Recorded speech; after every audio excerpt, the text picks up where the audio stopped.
Director is revealing a new government report on UFOs will be full of never before seen or heard intel. Frankly, there are a lot more sightings than have been made public. We're talking about objects that, engage in actions that are difficult to explain, that movements that are hard to replicate, that we don't have the technology for. Okay, joining us right now to discuss is Lou Elizondo. He is the former director of the Advanced Aerospace Threat Identification Program, a Pentagon unit that studies UFOs. Lou, good morning to you. Good morning. Thank you for having me. So part of the evidence apparently is going to show UFOs or some, they're just unidentified objects, breaking the sound barrier without a sonic boom. How is that possible?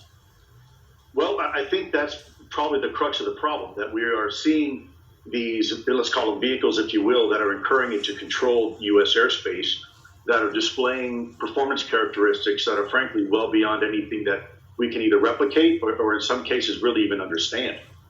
So when you're talking about that, you're talking about how these things are able to do things that we have no idea how it's possible, given the speed and the altitude and things like that, and the turns and everything like that.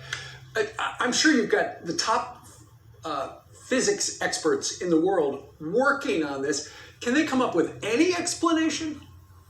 I think as we begin to look at this, we're beginning to realize that a lot of this really isn't breaking the laws of physics. What it's doing is really breaking our understanding of the current laws of physics that we are looking at. In essence, these things, if you look at quantum physics, there's a lot of modeling right now that suggests that a lot of this performance can be explained if you have a really deep understanding of quantum physics. And by the way, you're absolutely right.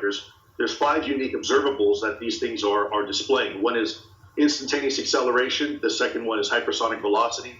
The third one is a bit of an oxymoron, but it's low observability. And then the fourth one is transmedium travel, the ability to operate in different environments. And then the last observable is this, if you will, this weird positive lift or anti-gravity, where you have these vehicles with no wings, no control surfaces, no engines, and yet somehow they're able to fly and frankly outperform some of the very best aircraft that we have in our inventory. Unbelievable stuff. So when people say, "Oh, you're in that business," how do you explain these UFOs? Sure. Well, my business has always been that as an investigator.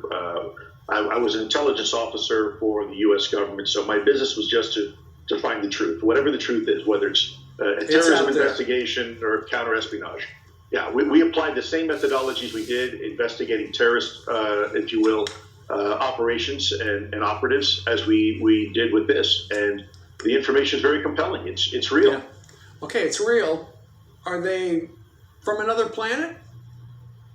Well, I think it's too early to tell. The 3 options that have been presented, that is our secret technology, but we've done a terrible job at coordinating the testing of this technology for decades with ourselves, which is highly unlikely.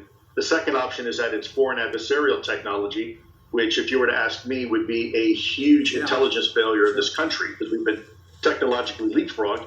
Or the third option is that it's something completely different. If it's not ours and it's not theirs, well, then it's someone or something else. I can't wait for this report to come out. Lou, thank you very much for joining us today.